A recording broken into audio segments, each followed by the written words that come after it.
Welcome back to ECE 442-542.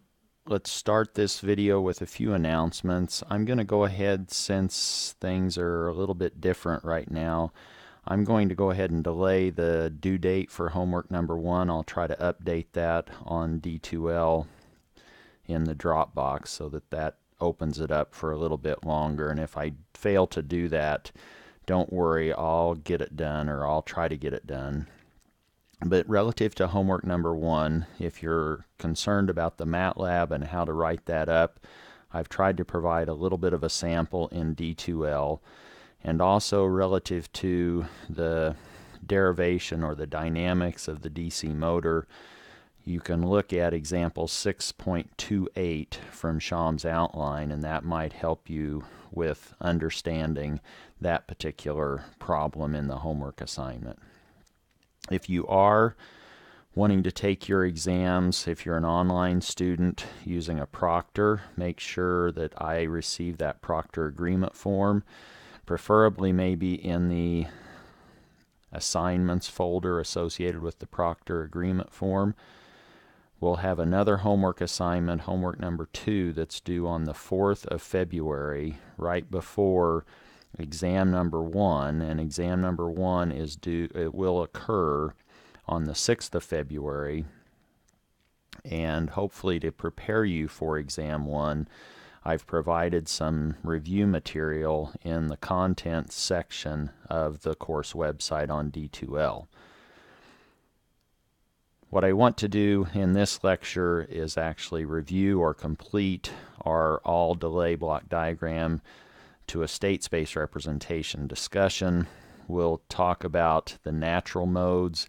Those are the eigenvalues of phi and the system matrix, and I'm putting in quotes shaking. You could actually have this exponentially decaying or exponentially growing waveform that you might not classify as shaking, but I'm using the word shaking just so that you get a feel for if somebody excited the system, how would it naturally want to move or shake or behave, and how it naturally wants to perform is actually included or provided by the behavior produced by the eigenvalues of the system matrix, capital Phi.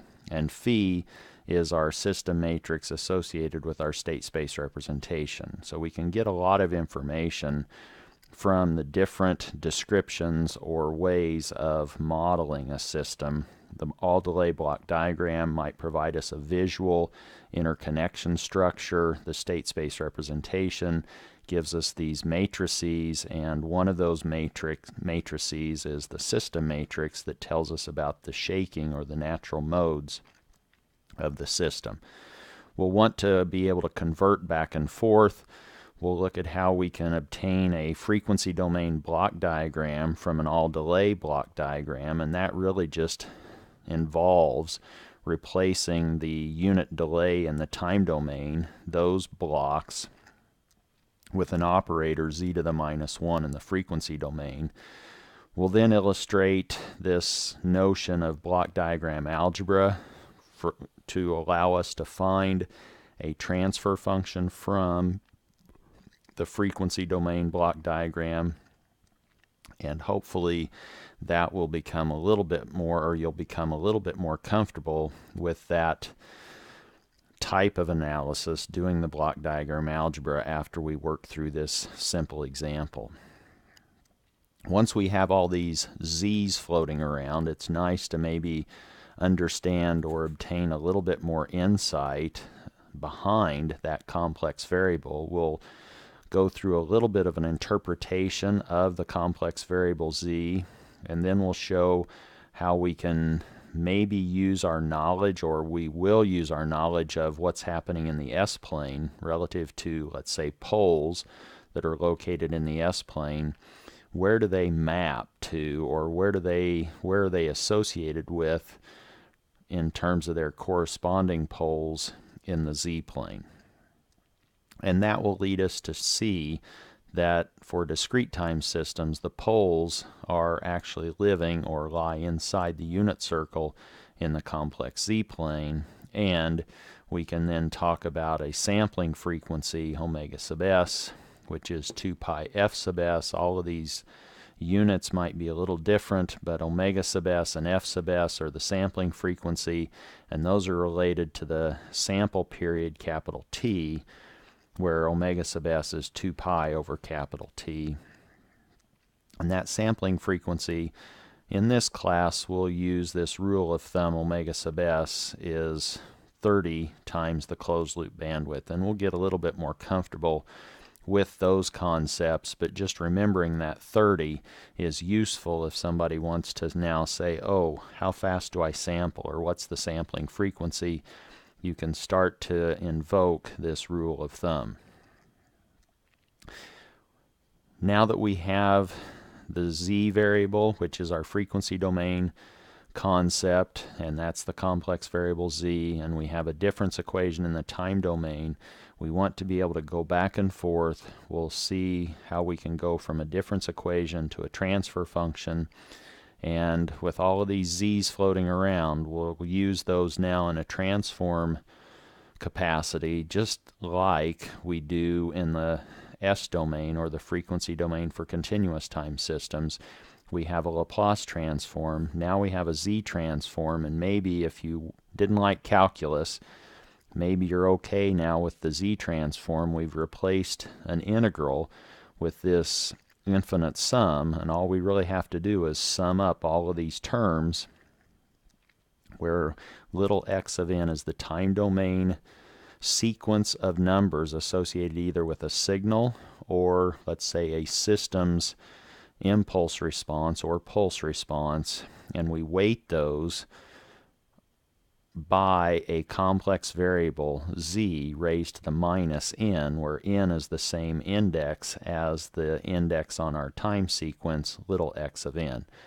Summing up all of those weighted powers of z to the minus 1 provides us with a z-domain expression, capital X of z, and we'll find different capital X of z's for common waveforms like a unit pulse or a unit step or an exponential. We'll find out what its capital X of z corresponds to, similarly to how we find the Laplace transform of a decaying exponential, of a sinusoid, of a unit step, of an impulse, etc. We'll find the correlated Z transform of common waveforms. Let's start then by reviewing where we left off last time with this all delay block diagram. This is now a time domain description. The key point to make or to keep in mind when somebody gives you a block diagram in the time domain for a discrete time system, they may not have it labeled as I have with blue and red variable descriptions. If they give you a blank all delay block diagram, the strategy really is to simply label the delays of each of the unit delays as one of your state variable components. Here I've labeled the rightmost unit delay to be x sub 1 of n, and the left unit delay's output I've labeled as x sub 2 of n. If those are now x sub 1 of n and x sub 2 of n, then we can actually go to the input side of each of those unit delays and label those consistent with how we labeled the output. Meaning, in the rightmost delay, if x sub 1 at time n plus 1 is there, then after holding that signal for one delay period, then we would have x sub 1 of n as its output. Think of this sort of like, let's say that we now had money in the bank, and maybe we have that money in the bank at time 1 year.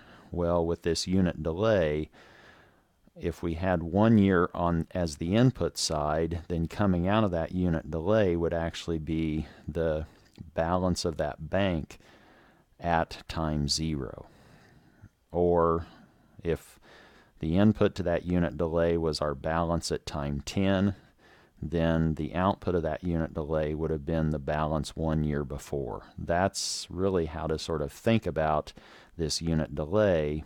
It's just the time domain variable delayed by one sample period or one unit delay. If we now have those labels, it shouldn't be that much of a stretch to now create our state space representation. We simply need to write these red variables, x sub 1 at time n plus 1 and x sub 2 at time n plus 1. To obtain our dynamic behavior, we need to express those as linear combinations of this state variables, x sub 1 of n and x sub 2 of n, and the inputs. Here we simply have one input, r of n. Y of n shouldn't explicitly be in our dynamical description. In this case, y of n is actually x sub 1 of n, so if you had sprinkled y of n's throughout your equations, you could simply replace all of those y of n's with what it is in terms of the state variable, which in this case is x sub 1 of n. Here's what we said we can do. We can define the outputs of the delay blocks as state variable components. X sub 1 at time n plus 1 in this particular block diagram is exactly the same as the second state variable that we defined, x sub 2 of n, and nothing else. That means then that we can combine x sub 1 of n, x sub 2 of n, and r of n as simply 0 times x1 plus 1 times x2 plus 0 rn to produce x sub 1 at time n plus 1. X sub 2 at time n plus 1 gives us a little bit more structure. It gives us an r. So now we're really just saying associated with this summing junction we have one output signal, and that signal must equal all of the input signals or all of the signals that are flowing in to that summing junction, having the arrow pointing to that summing junction. You can see that we have r of n, and now if we just go counterclockwise, we then have coming up directly from the bottom minus 2 times x sub 1 of n, and then transitioning over to about 4 o'clock on the dial, we see that we now have minus 3 times x sub 2 of n. Those three signals then form the output, which is x sub 2 of n plus 1, and we can use that information to fill in the blanks. We had minus 2 times x sub 1 of n, we had minus 3 times x sub 2 of n, and we had 1 times r of n. That's the dynamic equation written out in terms of these individual first-order difference equations. We can combine that or aggregate that information into a state space representation, and now we simply start putting all of our state variables and inputs into column vectors, and on the left-hand side we have our state vector advanced by one time step, so we have x sub 1 at n plus 1 and x sub 2 of n plus 1 equaling the right-hand side. We just fill in the blanks. We know now in the top row we have a 0 times x1, a 1 times x sub 2, and a 0 times rn. In the second row we have minus 2 times x1, a minus 3 times x sub 2, and a 1 times r of n. That now gives us our system matrix and our input matrix. The output matrix we can obtain by looking at what signals, state variable components, and input create or produce the output signal y of n. In this case, y of n is only made up of x sub 1 of n, and so the output equation now says that we have a 1 scaling x sub 1 of n, nothing coming in directly from x sub 2 of n, and nothing coming in directly from the input. I've now labeled those four matrices that make up our system matrices. We have the system matrix phi, we have the input matrix gamma. Those make up our dynamic properties of the system, and then we simply have a linear equation that involves the state variable and the input to produce our output, and we have our output matrix H and our direct feed-through matrix J. Those four matrices, phi, gamma, H, and J, make up our system matrices, and here you just have to be careful to know whether one is plural and one is not. If I say, what's the system matrix? That's phi. If I say, what are your system matrices? Then that's all four of these matrices, phi, gamma, H, and J. Hopefully that's clear, and you'll get comfortable with me saying, what's the system matrix, or what are our system matrices, and you'll be able to distinguish the difference.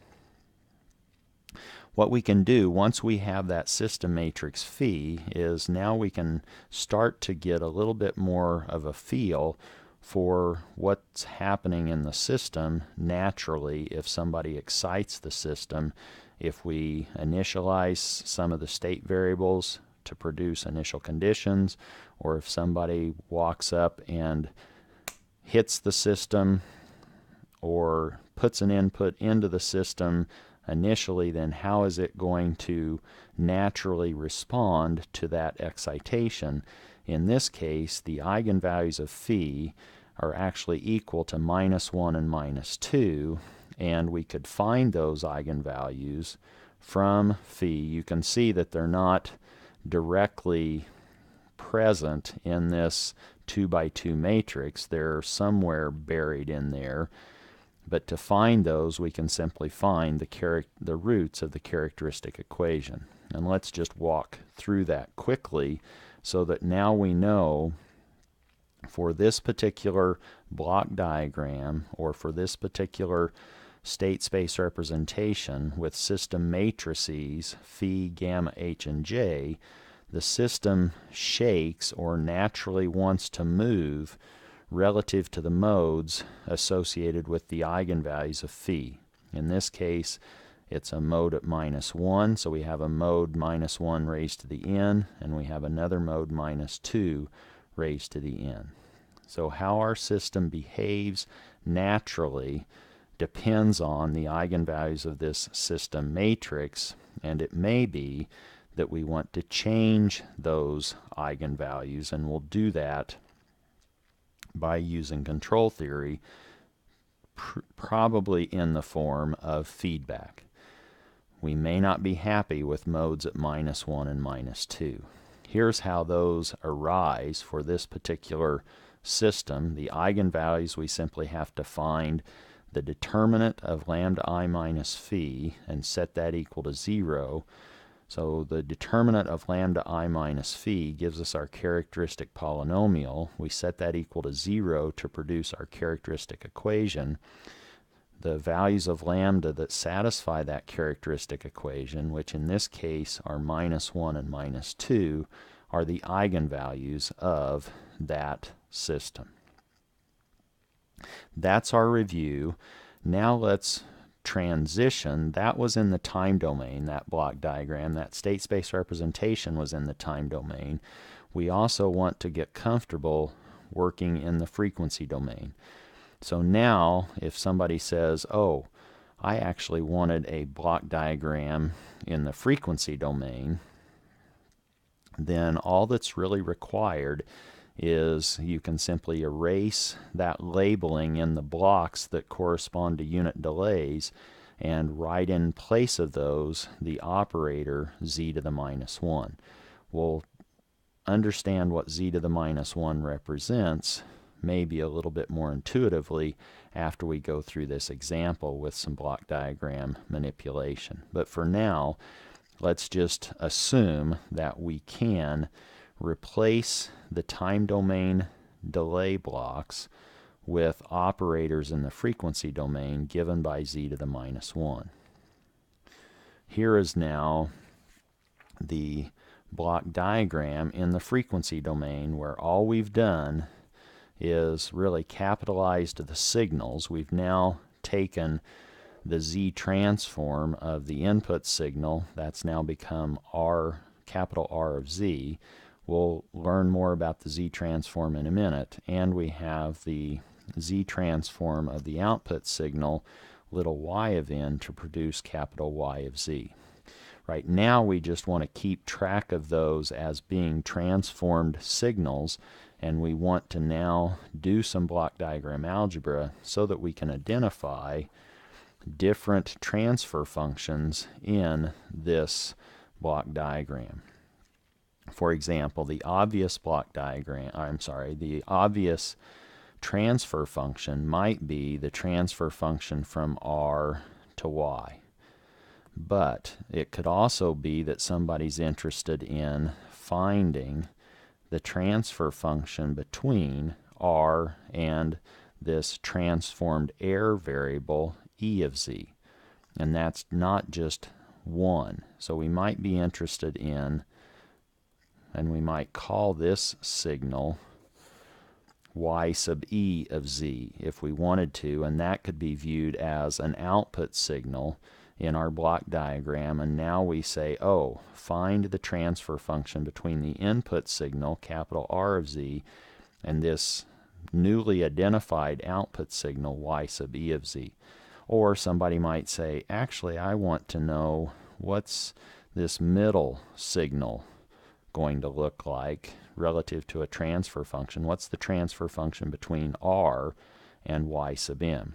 So you can see that anywhere somebody wants to understand or identify a particular signal's transform, we could find a transfer function between an input and that particular labeled signal. For now, let me go ahead and remove that. Well, I'll go ahead and leave it. It shouldn't be too distracting. We'll just say that that could have been something that we were interested in. And now you'll, maybe when you see that, you'll say, oh, we could have actually been looking at a different transfer function for this block diagram. What we want to do now is actually perform some block diagram algebra.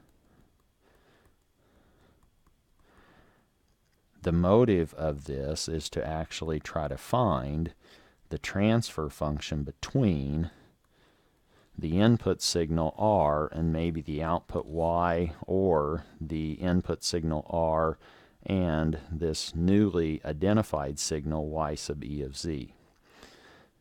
To perform this block diagram algebra, usually it's effective to start thinking or examining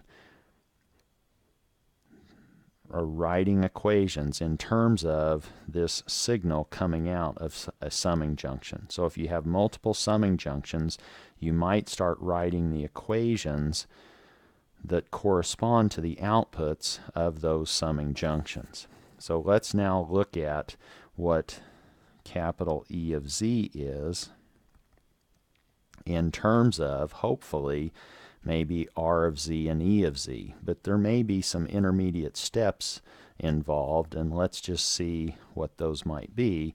Or we might be able to see now by inspection how to write all of, or this expression for E of Z in terms of only R of Z and weighted powers of Z and Z to the minus 1 times E of Z. Meaning, E of Z, I think you can see, is the output of that summing junction. It now is made up of 3 other signals which represent the inputs to that summing junction. One of those signals is simply R of Z. So E of Z is equal to R of Z plus another signal, which is this signal, and we can now go back and trace out what this signal represents. We come to a minus 2, and then we come to a Y of Z if we wanted to write it there. So now we say, oh, that's a minus 2 y of z. But we really don't want that y of z appearing in this formula just yet. So is there another way to write y of z in terms of e of z? And in fact there is. If we just keep going back, we can see that y of z is in fact z to the minus 1 times z to the minus 1 times e of z. So we're actually going to replace this y of z with z to the minus 1 times z to the minus 1 e of z. And that now gives us what we want for that yellow highlighted path to produce that input signal into the summing junction. We have this last input into the summing junction, and that now is going to be a minus 3 times this node, which is y sub m of z, but we know how to get rid of that or rewrite that in terms of e of z, so let's just do that. Or now we can see that we have minus 3 times z to the minus 1 e of z. Cleaning that up a little bit, we see that we have r of z minus 2 z to the minus 2 e of z minus 3 z to the minus 1 e of z. Moving all of those e of z terms to the left-hand side, we have the 1 to begin with, and now let's say we have a plus 3 z to the minus 1 plus a 2 z to the minus 2 e of z. The only thing left on the right-hand side is r of z. Now we have one equation that contains the two signals of interest, r and e, and we can solve for e in terms of r, which would now say e of z might be our output signal that we're interested in, which is the output of that summing junction. E of z is now 1 divided by 1 plus 3 z to the minus 1 plus 2 z to the minus 2 r of z. This is now a transfer function between two signals z transforms, or g sub e of z is now e of z over r of z, which is equal to 1 over 1 plus 3 z to the minus 1 plus 2 z to the minus 2. That's now our transfer function. Now it's usually the convention to write these transfer functions in terms of powers of z and not powers of z to the minus 1. In a control setting, typically our transfer functions are numerator and denominator made up of polynomials in powers of positive values of z, and we can obtain that if we simply multiply this ratio by 1. So let me just say that the convention is usually to write these transfer functions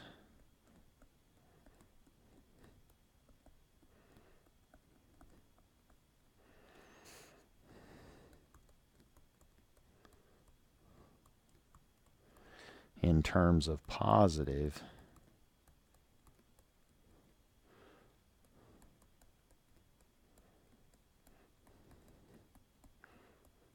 exponents on z. Meaning, in this case, this g sub e of z becomes, upstairs we have z squared, and downstairs we now have z squared plus 3z plus 2. And that's now our transfer function between the input, R of z, and the error signal, E of z. Now, if we wanted the transfer function between between R of z, the input, and the actual output, Y of z, we can do that. Now we already have the transfer function between R of z and E of z, and we can see from this block diagram the relationship between E of z and Y of z. Y of z is simply z to the minus 1 times z to the minus 1 E of z. So if we now want this, let's say, transfer function g of z,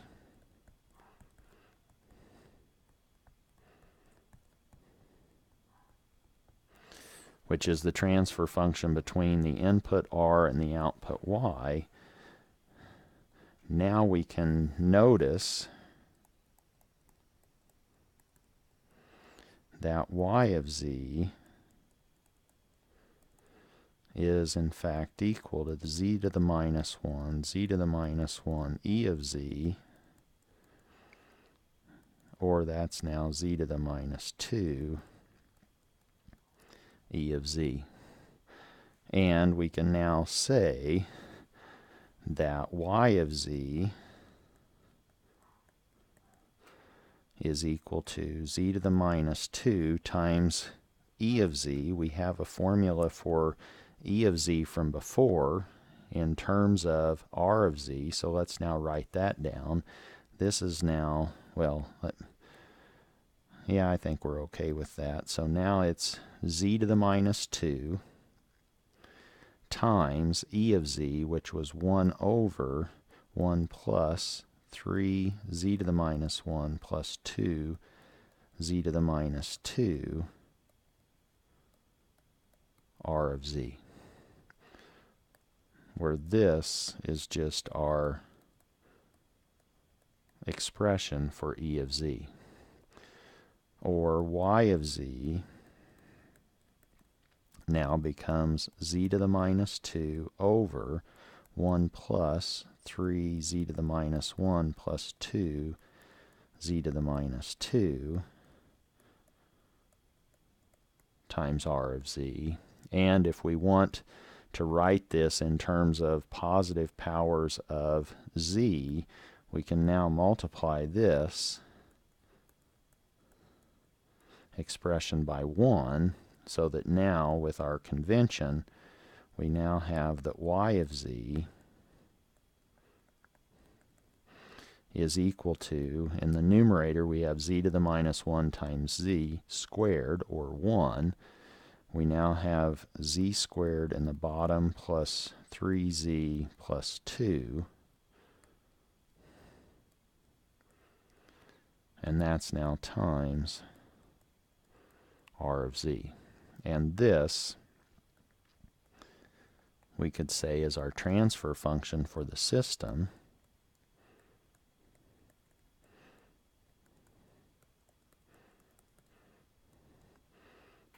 Associated with that block diagram that we started with. Or g of z is now the output z transform over the input z transform, which is now equal to 1 over z squared plus 3z plus 2.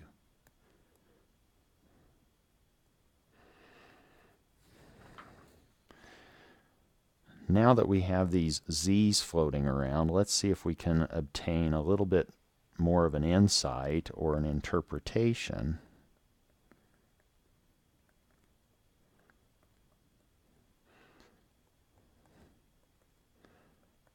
of this complex variable z.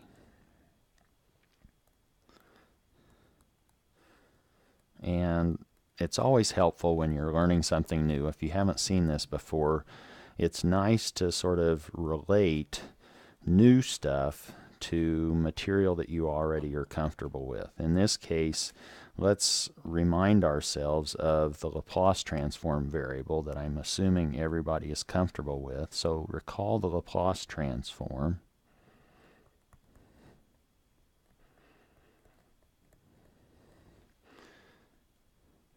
And in particular, what is a time delay in the frequency domain S? So recall the Laplace transform and what a time delay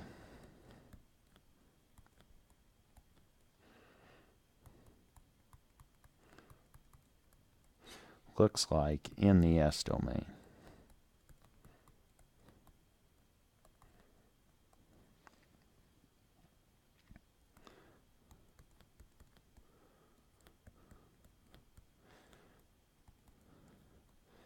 First, let's just think of what this Laplace transform relationship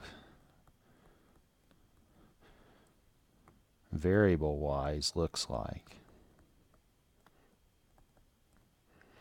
Suppose now that I say, well, I have a signal x of t in the time domain. What does that Laplace transform look like in the frequency domain? Or what if I now say derive or write down the expression that will produce the Laplace transform of this time domain waveform x of t? Well, hopefully you would say, oh, x of s, which is the Laplace transform of this time domain waveform little x of t, in the one-sided sense, is now this integral from 0 to infinity, x of t e to the minus st dt. So there's our time domain frequency domain connection between little x of t and capital X of s. Suppose now in the time domain I said, well, what if I now delay little x of t by t sub 0, where t sub 0 now is corresponding to a given time delay. What does the Laplace transform of this time delayed signal look like? What's the Laplace transform of x of t minus t sub 0 if, for example, we already have the Laplace transform of x of t? If you do or don't remember, let's just go ahead and state what this looks like. It's now e to the minus t sub 0s scaling the Laplace transform of the original signal, capital X of s. In this case, here is capital X of s, and this is the same signal.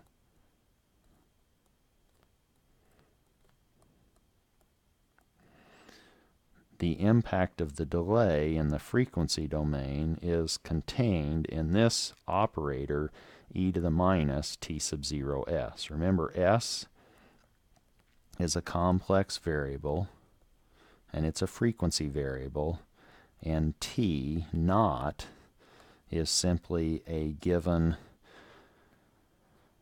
numerical value of delay. T naught then weights this complex frequency variable s. We have this complex exponential e to the minus t sub 0s. Let's now use that insight to see if we can now understand a little bit more about what z is in the discrete time setting. So now, if t sub 0 has a numerical value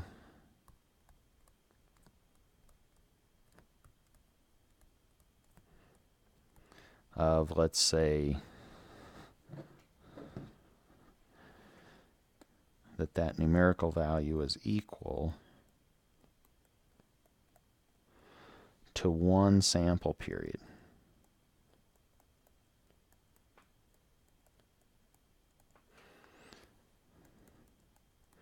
That is, suppose little t is now our sample period capital T, then what does a one sample period delay, which we already have called z to the minus 1 in the discrete time settings frequency domain, what would that equal in this Laplace transform discussion that we've just concluded? So now, here is the impact of our delay. What if little t sub 0 was actually equal to capital T? Then the impact of a unit delay we could find by saying, oh, that's e to the minus t sub 0 s with t sub 0 replaced with capital T. Or that now says that we have e to the minus ts, and sometimes I might write that with s and t interchanged. They commute, or I might say that that's e to the minus st. Well, if that's what it looks like in the S domain, and z to the minus 1 is what it looks like in the frequency domain for the z with the z variable, let's just make that connection explicit. So now we're saying z to the minus 1 is equivalent to e to the minus st, where t again is our sample period. That's the time interval between samples, or this is now the seconds per sample. How far do we advance in time in seconds with each sample? If z to the minus 1 is equal to e to the minus st, we could actually say, well, let's just take the inverse of both sides, and now we have a relationship that involves just z and not this z to the minus 1. So now we can say that, oh, that leads to this expression z is equal to e to the st, and this is really, if z to the minus 1 was a delay of one sample, z is consistent with an advance of one sample period.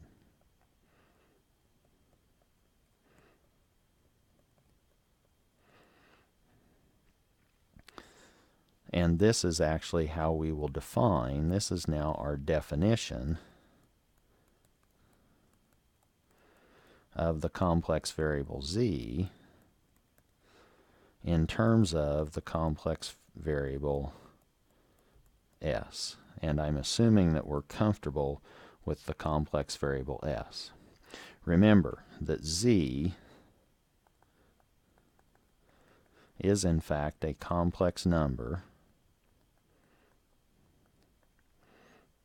and you could see that if you realize that s is a complex number. A complex exponential is going to lead to a complex number. Z now has some magnitude and angle associated with it, or we could write that in rectangular form. Z is a complex number that we use,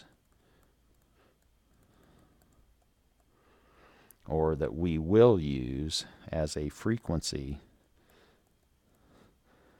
domain operator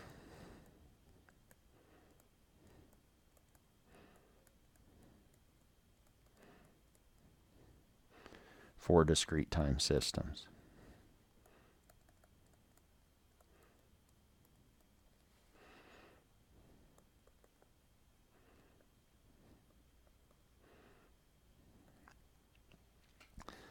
If that's the case, let's now see if we can gain a little bit more insight into the z variable by examining the mapping that we can perform in going from a location in the complex S-plane to a corresponding location in another complex plane, which we will label as the z-plane, or now we're really looking at this mapping between the s-plane and the z-plane.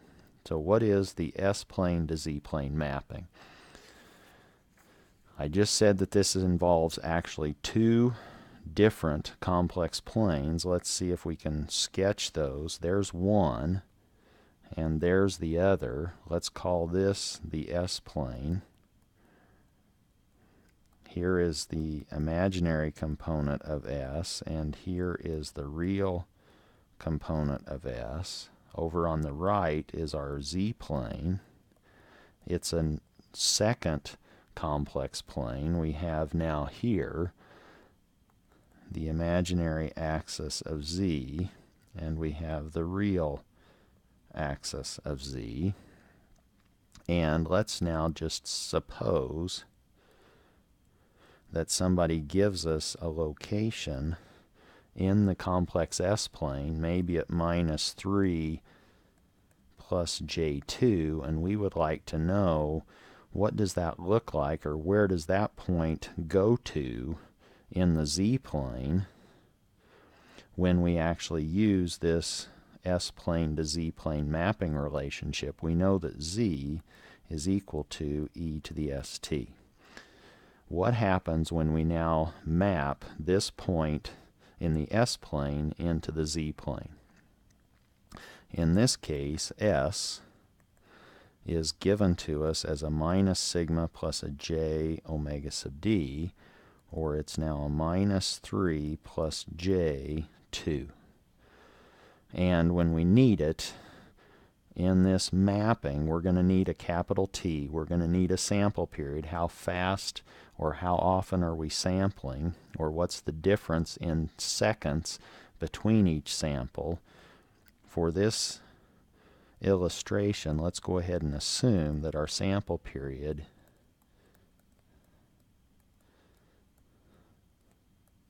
is 0.04 seconds, or 40 milliseconds.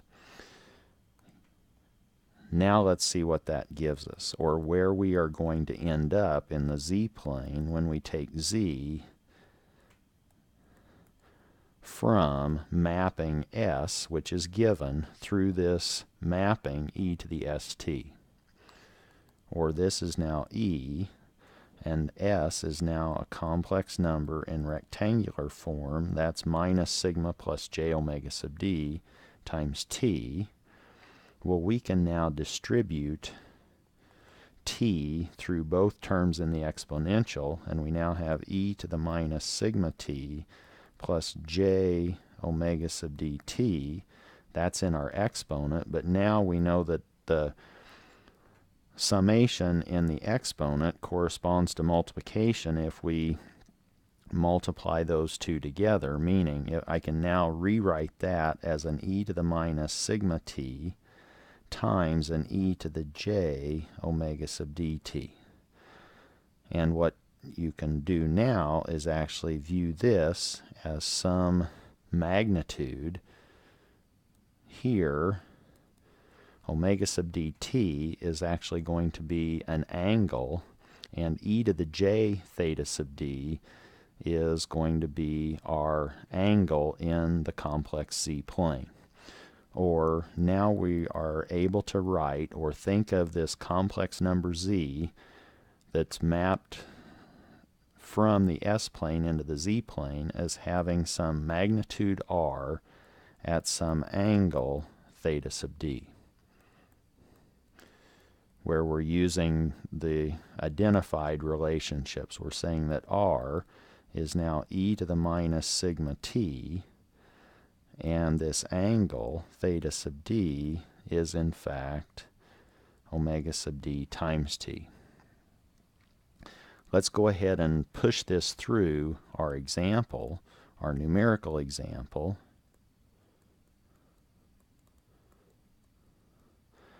S was -3 plus j2, and our sample period that we said we were going to use was 0.04. Now you might be saying, well, what how did you find that, or where did that come from? Let's see if we have some patience. We'll deal with that in just a little bit, but let's just say we'll talk about where t might have come from a little bit later. Right now, let's just go through the math to try to find z in terms of a complex number in the complex z-plane. Or we can now say that z is equal to e to the st. Well, s is minus 3 plus j2 times t, which is 0.04, distributing that 0.04 among the two terms and separating this complex exponential into a product of two complex exponentials. We now have e to the minus 3 times 0.04. That's e to the sigma t, or e to the minus sigma t, depending on how we define sigma, and e to the j 2 times 0.04, or j 0.08. Or z is now e to the minus 0.12, e to the j 0.08. That's z, and can you see where that is in the complex z-plane? Well, maybe not so obvious, but this is now some distance away from the origin, and this is in fact an angle. Maybe it doesn't look like an angle, but that's an angle in radians. So if we convert that radian angle into degrees, which you probably want to do, we can just multiply that radian measure of this angle times 180 degrees divided by pi, and we'll end up with evaluating r, which is e to the minus 0.12. That's a minus sign in the exponent. If it was e to the 0, what would r be if it was e to the 0? E to the 0 power is just 1. Here we're actually a little bit less than 0. We're a negative, so this is now going to give us a radius of 0.887. And in angles, that 0.08 radian measure corresponds to 4.58 degrees. That's where we are at in the z-plane, or this isn't going to be that accurate, but let's say here is 1. Now we don't want to go quite to 1. We just need to go to 0.887, and we only need to go at an angle of 4.8. So let me just say that that's here, where I'm using my imagination to say that length is 0.887, and this angle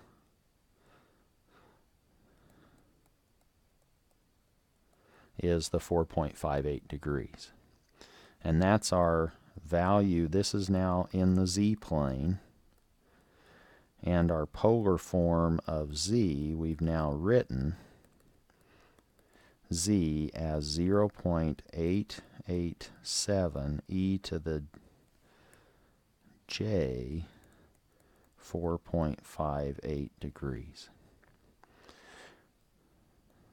Let's make some observations before we go too much further relative to what we've already accomplished or seen.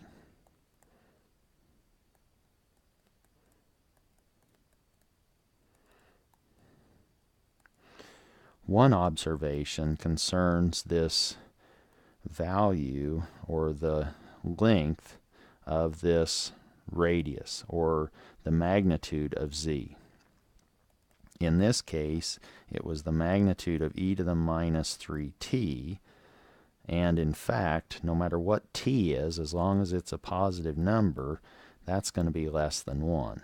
And we could see that if we simply graph e to the x. This is not a complex plane. This is just a functional graph. Here, the horizontal or the independent axis is our value of x, and we could view that as the real component of x. And if we now said, well, there's 1, what's e to the 1? e to the 1, hopefully you remember what e is, and if you don't, e to the 1 is now actually equal to 2.718. So now use your imagination and say that that value is 2.78 in the vertical direction. What happens at e to the 0? Here is 0 in terms of the independent variable. What happens when we take e and raise it to the 0th power? Then we end up with 1. And what happens if we now take e and raise it to a negative value? Well, now that's going to be a value less than 1, and I think you can start to see that here is our sort of transition boundary for e to the x. If you just start plotting e to the x for different values of x, where in fact over here this is our associated with our negative exponent, that's values of x less than 0. Here on the right hand side would be positive exponents, or e to the x with x being a positive number. And what you'll see, I hope, if I could draw this, here is that functional form. This is now e to the x. And for all values of x that are less than 0, we're going to have a value for e to the x that's less than 1. And that's what this formula is really indicating. That if we're here, our functional form is less than this green dashed line, where that green dashed line was a value of 1. So if we have e to the negative something, we're going to have a value less than 1. That's one observation. With that piece of information, though, we can now say, oh, what if we had values of s, this complex frequency variable,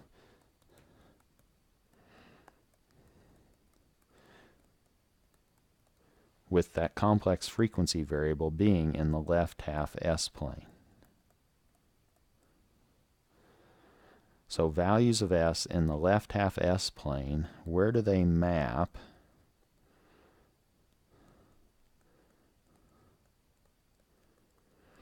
to values in z? Well, maybe I should finish this sentence a little bit differently. Values of s in the left half s-plane, those are now s's that have negative real parts. That means that we're going to have r with this negative exponent, and we've just seen that all of those are going to produce r's that have a magnitude less than 1. So the second observation really is that values of s in the left half s-plane map to values of z inside the unit circle.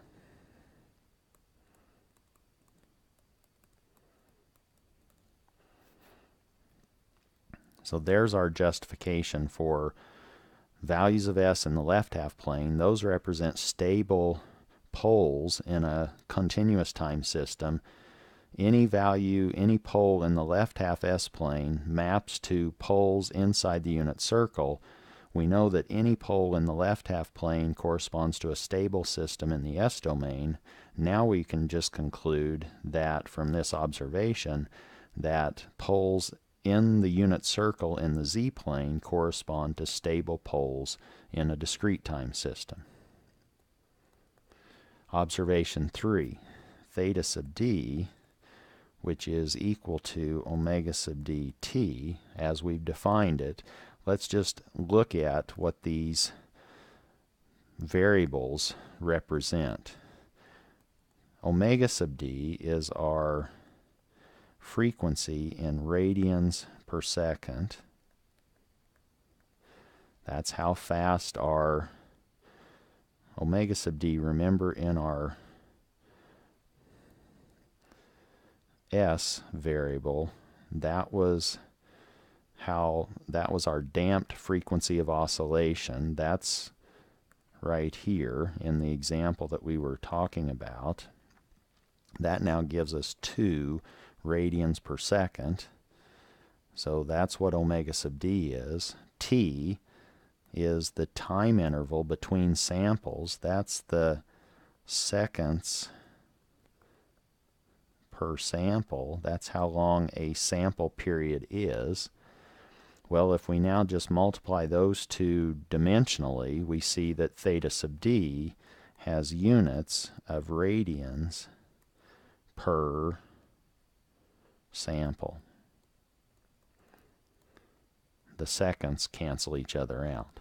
So this theta sub d in our expression for z is just an angle.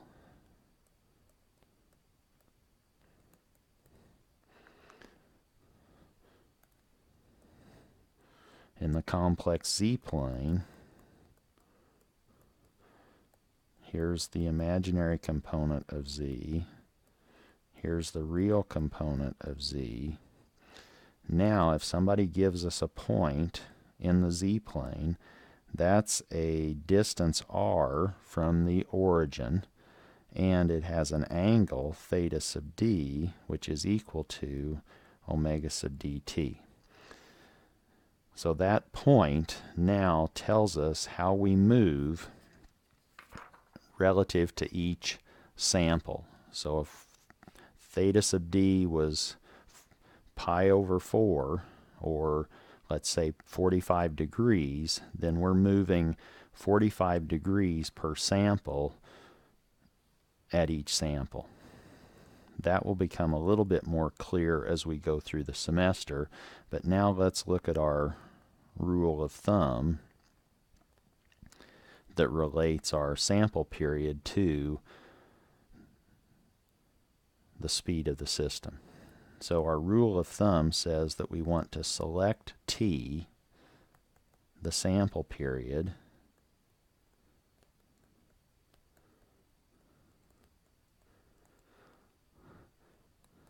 to actually be 30 times the closed loop bandwidth.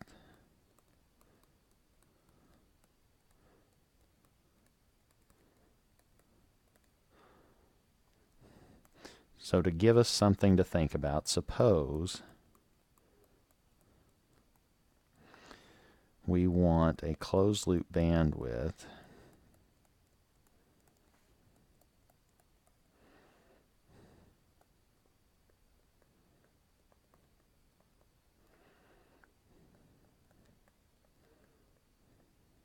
of 5 radians per second. That is, now we're using omega sub c. That's what we've labeled or used to label our closed loop bandwidth. Let's say that that's 5 radians per second.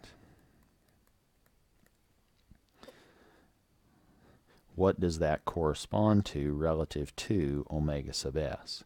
Well, omega sub s, remember, is our sampling frequency in radians per second. That can be related to our sampling frequency in samples per second or cycles per second, and that can also be related to our sampling rate relative to our sample period, capital T, and we're saying that all of those need to be 30 times the closed loop bandwidth, omega sub c. Let's just fill in some of these units. Omega sub s, that's the sampling frequency.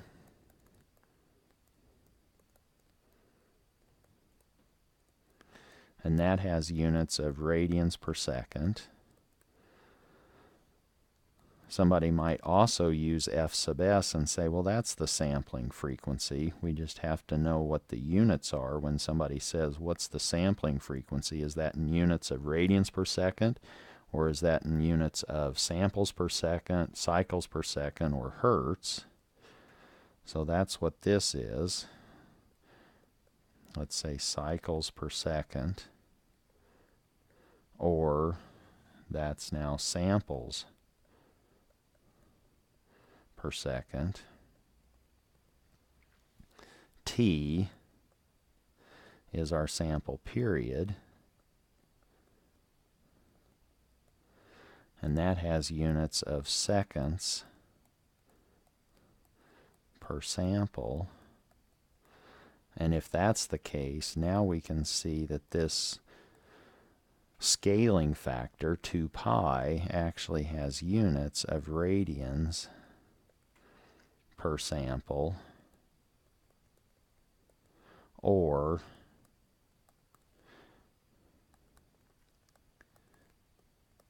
radians per cycle. So if 2 pi now transforms f sub s into radians per second, we can now see, depending on what units we've associated with our sampling frequency in hertz, we can assign a label or units to 2 pi. So now let's, well, what is omega sub c, 5 radians per second? Maybe that doesn't seem to jive with you, and you want to think of that in terms of samples per second. Well, we know that omega sub c is 2 pi f sub c, so that says that f sub c is in fact omega sub c over 2 pi. Well, that's now 5, basically 5 over 6, something a little bit bigger than 6. So that's now something a little bit less than 5 over 6, and so this is now 0.7978 hertz, or this is now less than 1 sample per second.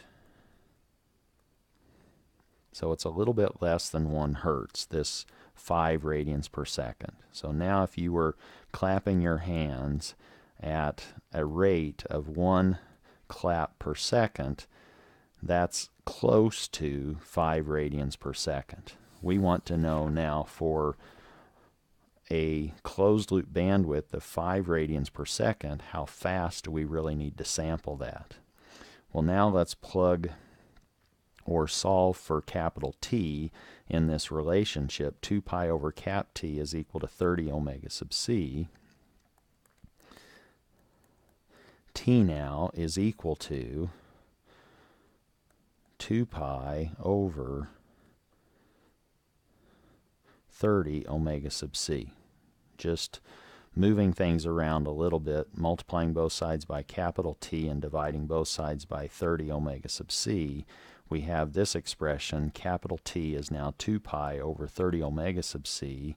We can do some approximating. This is, pi is roughly 3. We're going a little bit less, so that makes our sample period smaller. That's the way that we would want to err, in the direction of making t smaller rather than larger. So now omega sub c was 5. Now we have, this is, the sample period is 2 over, roughly, 2 over 50, or that's now 4 over 100, which is our 0.04 seconds per sample. So now we are sampling at a rate of 0.04 seconds per sample. So our sampling frequency T sub s is 0.04 seconds per each sample, or that's now 40 milliseconds. And now you can compare that, sampling at 40 milliseconds, or what did we have? We had our closed loop bandwidth was something a little bit less than 1 samples per second. How does that relate to this sampling frequency in hertz? F sub s is 1 over t, which is now 1 over 0.04. but that's now 1 over 4 over 100, or that's now 100 over 4, or this is now 25 hertz. So that now we're sampling at 25 times a second when what we were trying to sample was varying only about a little bit less than 1 sample per second. So we're now sampling, as you can see, 30 times faster than our underlying system bandwidth. If we return to our example, does that 0.04 actually make sense? In our example, we had a S value of -3 plus J2. Well, that now was over here at 3 and up here at J2. And if you remember, this is now our sigma, minus sigma, I think, is what we called it. And this is now our J omega sub d. And in fact, if you remember all of your analysis in the complex S-plane, this distance from the origin to this point in question of -3 plus J2, the natural frequency is that hypotenuse. So now the natural system behavior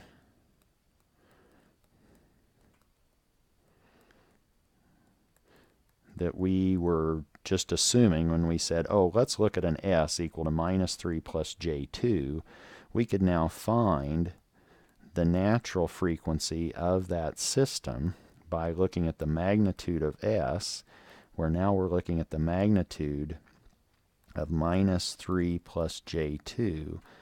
That's now the magnitude of this complex number. That's now the square root of 3 squared plus 2 squared, or this is now the square root of 9 plus 4, or the square root of 13, which is less than the square root of 16, which is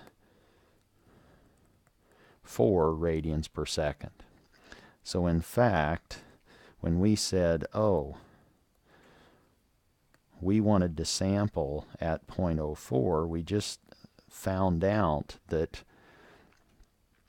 a sampling frequency of 0.04 seconds gives us 25 hertz, and that works for a closed loop bandwidth of 5 radians per second. Now we're with a natural frequency of 4 radians per second, so now we're actually doing fine, because before we said, oh, thus, when we said an omega c was 5 radians per second, that closed loop bandwidth was bigger than the natural frequency bandwidth, and sampling at a rate corresponding to omega sub c equal to 5 would be acceptable with a sample period of 0.04 seconds, and would lead, so this omega sub c equal to 5 being greater than omega sub n, that would lead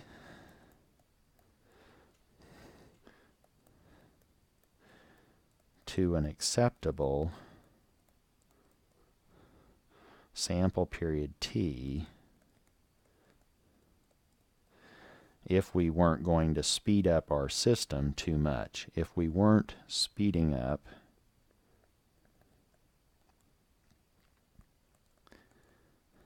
the natural frequency omega sub n too much, speeding up the system